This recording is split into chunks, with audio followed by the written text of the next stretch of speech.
Welcome back to another edition of the Magic Latest Podcast, where we discuss everything Orlando Magic basketball. I'm your host, Jalon Dixon, and today we're going to reflect on the Memphis Grizzlies trade of Desmond Bane to the Orlando Magic one more time with the NBA draft perspective now in the fray. We're also going to take a look at Cedric Coward, one of the top prospects that was considered not only for the Orlando Magic, but ended up being taken by the Memphis Grizzlies with the Memphis Grizzlies' new acquired pick that the Orlando Magic had at the top portion of the NBA draft. Also, we're going to look at a couple of players that were considered at that spot at 25, and one in particular that stood out that could have been an interesting option opposed to Jace Richardson. And lastly, we're going to reflect on the overall NBA draft philosophy of the Orlando Magic since 2022. We're looking at about that Paolo Banchero era, the beginning of the Paolo Banchero era, building off of things with Franz Wagner and Jalen Suggs. So let's get right into it. The first thing we're going to start with is the Memphis Grizzlies. Many are looking at, after draft night, the possibility that the Memphis Grizzlies may actually be the winners of this trade.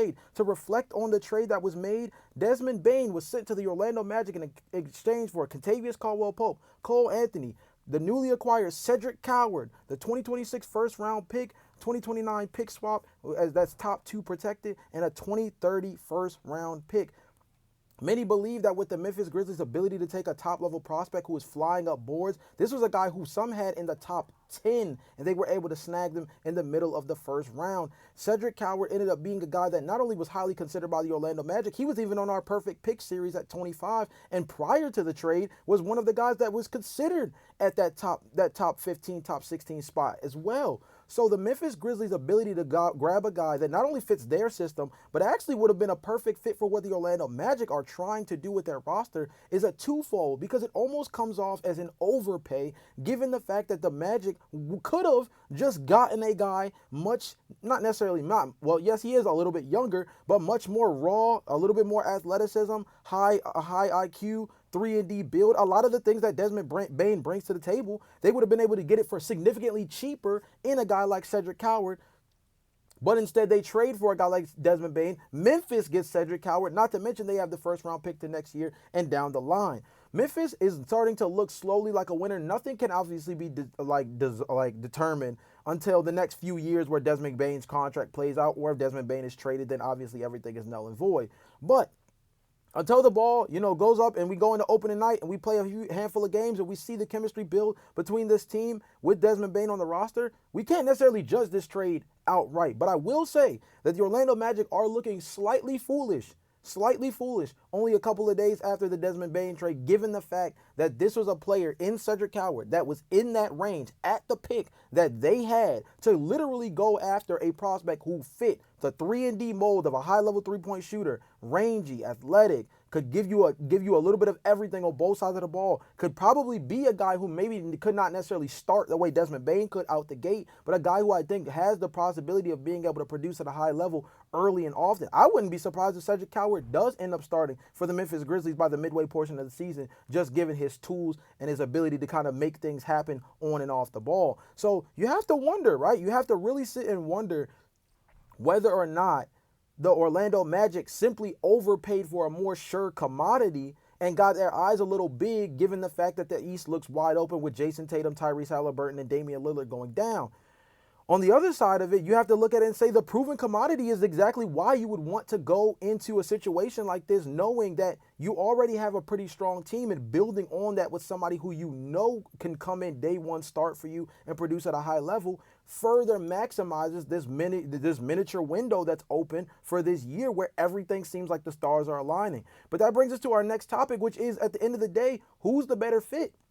Cedric Coward or Desmond Bane? I believe Cedric Coward long-term is a guy who's going to be able to fit on a team like the Orlando Magic in a real serious way. He's a guy who I think fits the molds of the Tristan da Silvas and different other archetypes that they've tried to go after in the past. I think he has a little bit of what Anthony Black has. I think he has a little bit of what Tristan da Silva brings to the table. I think he has that element of what Jet Howard brings as a three-point shooter. I think Cedric Coward is kind of an amalgamation of all the different guys that the Orlando Magic have drafted over the last handful of seasons.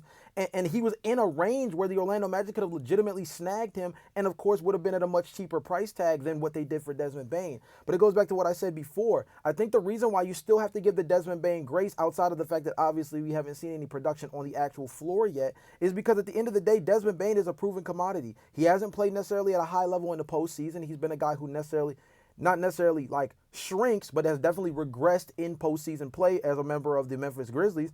But he's a guy that at the same time provides so much value to you as an off guard and as a potential starting point guard in certain situations where you might have some injury problems with Anthony Black and Jalen Suggs, to the point that he fills in immediate roles for a Memphis Grizzlies.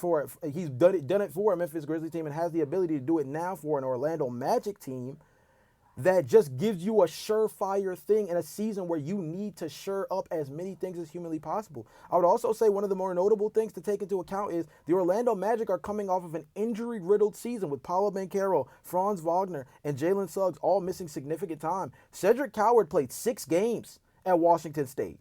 Short, very small sample size. Although that sample size had him getting Kawhi Leonard comps going into the NBA draft, at the same time, all the measurables speak to what the talent could be. And that's great because if he amounts to a Kawhi Leonard player, this will be one of the biggest misses the Orlando Magic have ever had in their NBA draft history.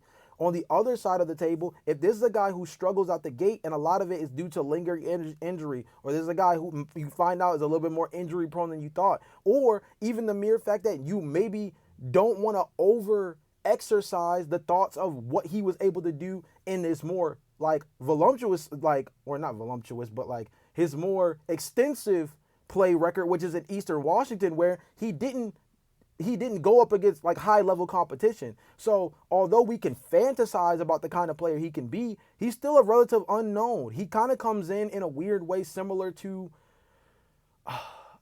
not in the same way, but similar to Zaire Williams a couple years ago for the Memphis Grizzlies. He's a very similar style of prospect of taking a swing on a guy who all the tools say he can be an elite level 3-and-D wing player at the next level. But on the opposite end of the spectrum, it could be a guy who doesn't necessarily produce and was a flash in the pan under a very significantly small sample size. I think Bane was still the right option, and I still believe that Bane is going to be a guy long-term that gets the Orlando Magic further into the postseason than just adding a guy like Cedric Coward could. The upside of Cedric Coward has the ability to make the Orlando Magic eat crow. But on the other side of the spectrum, there's also the part of it where you have to think about it and ask yourself, like, I don't know, man. There's a real world here where at the end of the day, the Desmond Bane trade might feel stingy right now, but at the end of the day, it just still feels like, although people are souring on it, it still was the right move, just simply given the landscape of the situation. Another interesting but controversial concept that was brought up after day one of draft night was passing on Liam McNeely for Jace Richardson, right? I was raving on Jace Richardson the other day, and I went to the deep dive a little bit further, and he's one of the better Michigan State players that have come through the NBA, coming to the NBA after a one-and-done season that we've seen. We've seen Miles Bridges, Gary Harris, Triple J from Memphis, Jaren Jackson Jr. We've seen a handful of different Michigan State guys make it to the next level and produce at a high level after just a one-and-done season, right? I think that what Jace Richardson brings to the table is high level. I also thought, and I brought this up, as he was literally the last pick in my perfect pick series for the Orlando Magic at 25, talking about Liam McNeely, as a guy who, like, if he fell there, this was a guy coming into the year, was like a projected top 10 pick. Now, again, Jace Richardson was starting to flow up boards as well, and was a guy that started to get real buzz around the top 20 and closer to the top 15. But Liam McNeely was a guy that faced injury this year and struggled coming off of the injury, but didn't necessarily, outside of not having a necessarily high-level three-point shooting year, has a high-level three-point shooting attribute to him as a guy who should be considered as one of the more elite shooters in this draft class. And he fell all the way down to past the Orlando Magic, where he got snagged by the Charlotte Hornets. I think he gets to re-team up with, I believe he's played with Colin Knuppel before, but that's neither here nor there. Liam McNeely would have been an interesting pick given the fact that the talent says that this was a guy that, when healthy, could be a top 7 pick. Again, I do believe that the Orlando Magic also took into consideration the necessary step of needing to focus on health is wealth going into a season like this one, where with so many top-level superstars going down, the ability to have depth at a high level and significantly spread the sugar amongst these different positions is so important. And just pulling on a guy who has a little bit of a significant injury history might have been a scary thing to do going for Liam McNeely. Do I think Liam McNeely has a higher upside than Jace Richardson? Yes, just positional value-wise. He's bigger, has more positional versatility to maybe play a big 2 or a small ball 3. There's a lot of different things that he adds to the table as a three-point sniper and a guy who can put the ball on the floor in certain situations, attack closeouts, a lot of different things. I don't think he's as creative as a passer or as creative as a finisher than Jace Richardson is, but I think they're right on par with each other as a three-point shooter, and then you add that positional versatility that he adds as opposed to Jace, who I think is more of either your gunning point guard or he is your shoot first, ask questions later shooting guard. Liam McNeely gives you a little bit more personnel versatility than that. At the end of the day, I think the health is wealth philosophy made it where Jace Richardson was the perfect pick given the way the board fell.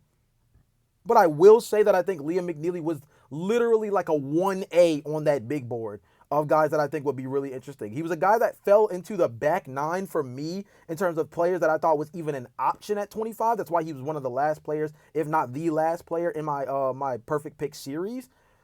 But more importantly, it was always going to come down to how do you value him as a player coming off of this injury, given the sample size that we got after the injury being significant enough to say this might be something that lingers long term, or this is something that might be that might be able to affect this game long term.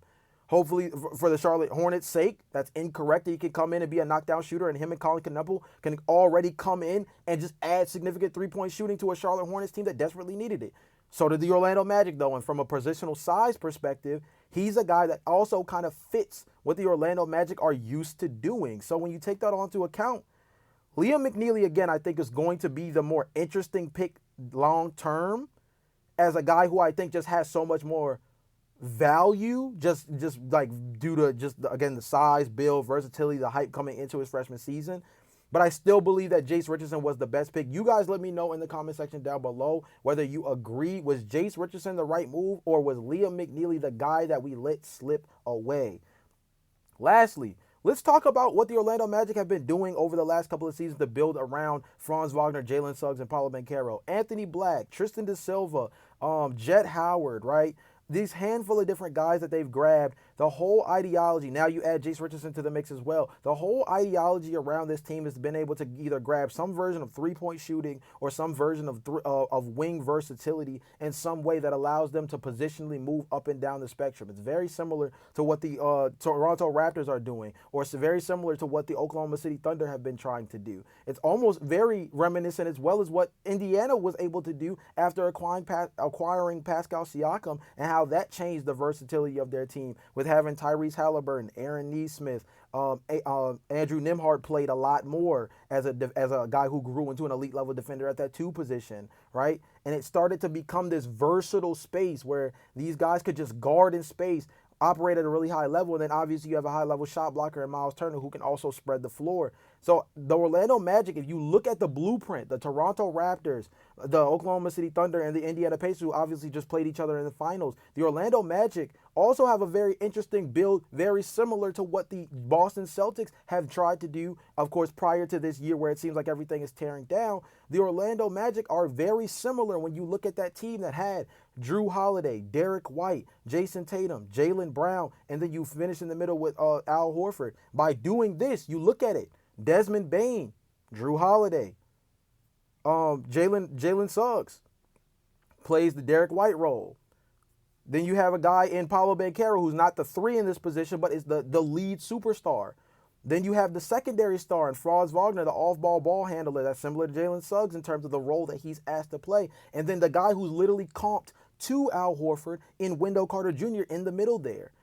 So you have a very good philosophy of teams that both in the Eastern and Western Conference have been successful over a long period of time in terms of team building and have done so with this ideology of having real versatility and adding three-point shooting. I would say Jace Richardson is a little bit of a step away from that just because he fits more of a smaller mold and more of an offensive punch kind of player as opposed to being a guy who brings you versatility. But I think the three-point shooting element is so important for this team that they had to take that flyer mile on him, and they needed a guy who they felt was an engaged off the dribble, off the catch kind of knockdown shooter, a guy who could be limitlessly consistent at any type of versatile lineup that they have, right? As long as they have some version of a facilitator on the team. The Orlando Magic's draft history has been really interesting, and I think it's going to be something to keep an eye on moving forward because over these next few years, the draft is not going to be their most reliable source to build off of, especially like next season, given the fact that they won't have a first-round pick. But that's going to make it even more important to look at these draft classes that they've had over the last few years because these guys are going to have to develop. The Anthony Blacks, the Jet Howards, the Tristan Da Silvas, the Jace Richardsons. These guys are going to have to develop because this is the group. This is the group that's going to have to get to the Orlando Magic, to the Eastern Conference, to the NBA Finals in the next couple of years while this Desmond Bane, Jalen Suggs, Paolo Banchero, Franz Wagner foursome is together. You guys let me know if you guys think that the Orlando Magic are on the right track or if they are losing their mind in the draft room in terms of the way they've been building over the last few years. I actually think they've been on a heater, and I think that this, although was not necessarily the best situation for them, given the fact that financially they are now cap strapped in a real way moving forward, I think what they've done to build their team enough to this point gives them the validation to feel trustworthy of what they can do moving forward. But with that being said, this is the end of another episode of the Magic Latest Podcast. I will catch you guys tomorrow, or I will catch you guys again Monday with another episode. Until then, peace.